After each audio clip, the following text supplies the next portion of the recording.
Hello साथियों, राधे राधे राधे राधे। श्री कृष्ण हरि राधे राधे।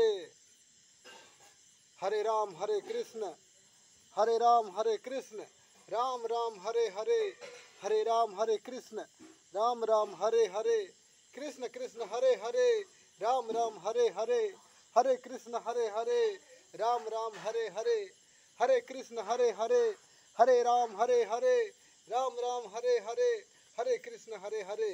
तो हरे राम हरे कृष्ण भक्तों, तो साथियों, आप सभी को ज्ञात है कि आज अपने ढंग से सारे भारत में कृष्ण जन्माष्टमी चल रही है, जिसको कहा जाता है, ऐतिहासिक तौर पे पुराणों में लिखा गया है कि रात्रि के 12 बजे श्री कृष्ण भगवान का जन्म हुआ आज ही के तारीख में। दोस्तों, वैसे ही अमावस्या का दिन है, आप सभी को पता है। जिन अमावस्या के दिन में हमारे प्रभु श्री कृष्ण का हमारे धरती में अवतरित हुआ, जिन्होंने महाभारत का युद्ध किया,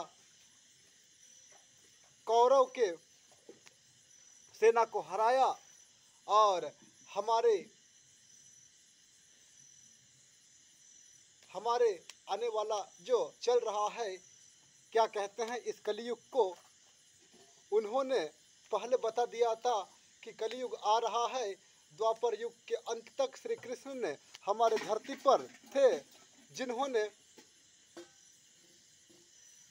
ऐतिहासिक तौर पे माता राधा के साथ बहुत प्रेम लीला यहाँ धरती पे रचाया।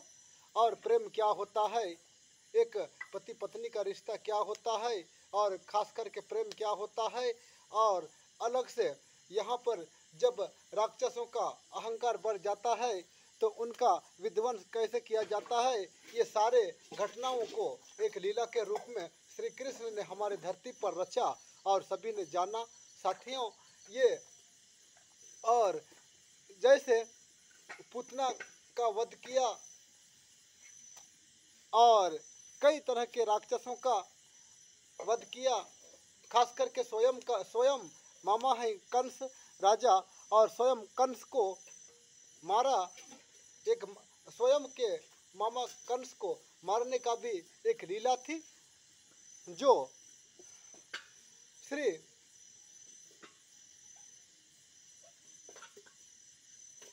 विष्णु का जो धरती पर अवतरित होकर एक लीला रचने का एक प्रावधान था, जो पहले से यह घटना यानी लेख बन चुका था। दोस्तों, जिन्होंने श्री कृष्ण ने यह धरती पे आके उस घटनाक्रम को हमारे सामने रखा, और हम जब उस वक्त नहीं थे, फिर भी हम उस पुराणों का लेखा जोखा को हम पढ़ रहे हैं और गुणगान गा रहे हैं। साथियों, वैसे कई लोगों का कहना है कि ये सब काल्पनिक है, लेकिन हम कहते हैं ये कोई काल्पनिक नहीं, ये ऐतिहासिक है, ये धार्मिक है, और हमें एक जो जीने का मार्ग है और जीने के जिंदगी भर जीने के बाद हमारा जब अंतिम सांस जो चलती है, हमारा अंतिम यात्रा चलती है इस धरती से, उस यात्रा को सफल करके जब हम दूसरे संसार में चले जाते हैं तो उस संसार में हमें क्या सजा मिलती है, और जब अगर हम धरती पर ही भी दोबारा जन्म लेते हैं तो हमें किस रूप में आना पड़ता है, किस योनि में भटक कर हमें जन्म लेना पड़ता है, ये सारे जो कहानियाँ हैं, सारे जो भौतिक ज्ञान है, जिनको धर्म ज्ञान कहा जाता है, जिनको कि एक विद्या कहा जाता है, धर्म विद्या कहा जाता है, इन विद्याओं में ये पारलौकिक ज्ञान है साथियों, जिनको कहते हैं कि हमारे जो कृष्ण भगवान हैं, ये भागवत गीता के सार का एक लेखक हैं और निर्माता हैं, और स्वयं श्री कृष्ण ने क्या कहा है, ये भागवत गीता में सारी अध्याय में लिखी गई है।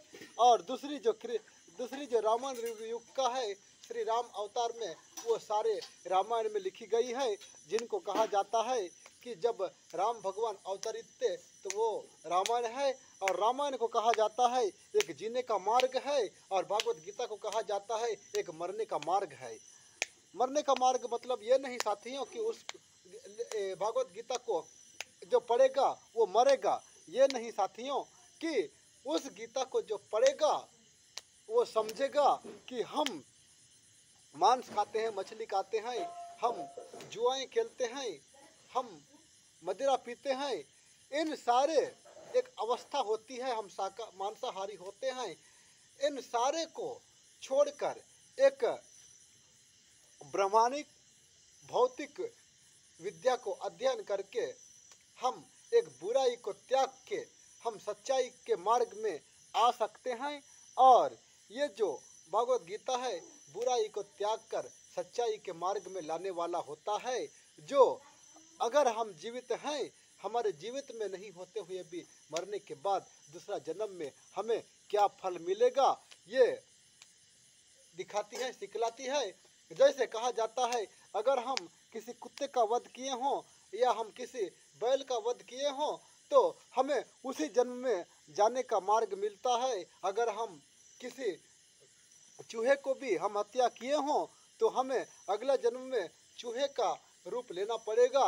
यही ज्ञान भगवत गीता में सिखाती है, जिनका मालिक, जिनका निर्माता स्वयं श्री कृष्ण भगवान है। और श्री कृष्ण ने अर्जुन को जब महाभारत का युद्ध हुआ उस समय क्या क्या सिखलाया, जब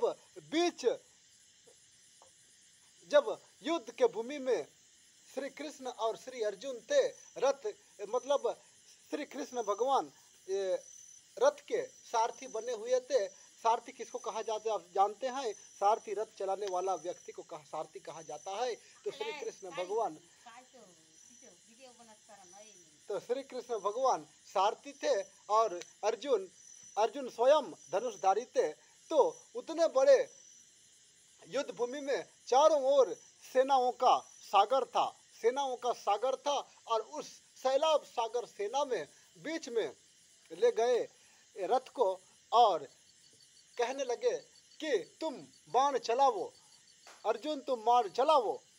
श्री कृष्ण ने कहा, तो अर्जुन ने कहा, हे भगवान मेरे मालिक श्री कृष्ण, मैं कैसे बाण चलाऊं कि चारों दिशा में, चारों ओर जब यहाँ पर सेना का सागर है तो मेरे को चारों ओर मैं देख रहा हूँ, मेरे अपने दिखाई देते हैं, कोई मामा दिखाई देता है, कोई मामी दिखाई देती है, कोई नाना दिखाई देता है, तो कोई अपने मौसा दिखाई देता है, अपने ही दिखाई देते हैं, अपने दोस्त दिखाई देते हैं, तो मैं किस पर वार करूं, किस पर मैं बाण चलाऊं?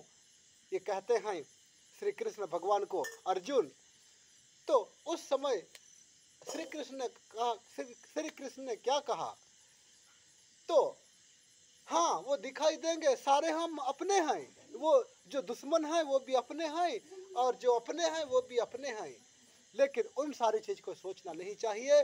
जब तक तुम बाण चलाओगे नहीं तब तक असत्यता मिटेगी नहीं और सत्यता विश्व में आएगी नहीं। तुम बाण चलाओ, ऐसा एक अर्जुन का जो चिंतित था उस चिंतित को दूर करने से और सारे वेद का कथा को श्री कृष्ण के बताने से और अर्जुन सुनकर खुश हुआ और अपने ही लोग दिखाई देने पर भी सारे लोगों पर बाण छोड़ना शुरू कर दिया। ऐसे ऐसे वेद ज्ञान भागवत गीता श्री कृष्ण मालिक हैं इन गीताओं का। और तो इसी प्रकार तो जो आत्मज्ञान का मालिक हैं श्री कृष्ण भगवान, मतलब हम एक क्या कहते हैं, हम कच्ची मिट्टी के बने हुए बर्तन हैं, कच्ची मिट्टी के बने हुए पुतले हैं। जब पानी गिर जाता है तो क्या मिट्टी के साथ हम पिघल जाते हैं। ऐसा हमारा ये आत्मा, हम एक आत्मा है, हम आत्मा, मनुष्य रूपी आत्मा हैं। यानी हम आप लोगों को मैं बता दूं कि जब तक किसी चार पहिया गाड़ी को कोई चलाता है, वहाँ ड्राइवर बैठता है तब वो गाड़ी चलता है, और वहाँ ड्राइवर नहीं रहता तो वो मुर्दा होता है। उसी प्रकार हमारे तन में भी एक आत्मा है, हमारे तन में भी एक आत्मा है, और अगर आत्मा चली जाए तो ये मुर्दा है। आत्मा चली जाए तो ये मुर्दा है। आत्मा ही जीव है, जीव ही आत्मा है। आत्मा ही जीव है, जीव ही आत्मा है साथियों। तो मैं ज़्यादा अपने वीडियो को ना बढ़ाते हुए अपने आज जो भगवान श्री कृष्ण का पूजा है, जिसको 12 बजे मतलब परम साक्ष्य माना गया है, कहीं कहीं पर हंडी मटकी फोड़ भी रखा जाता है और कीर्तन भजन कथाएं रखी जाती है, अन्य अन्य तरह के कार्यक्रम रखे जाते हैं पूजा पाठ के साथ साथ।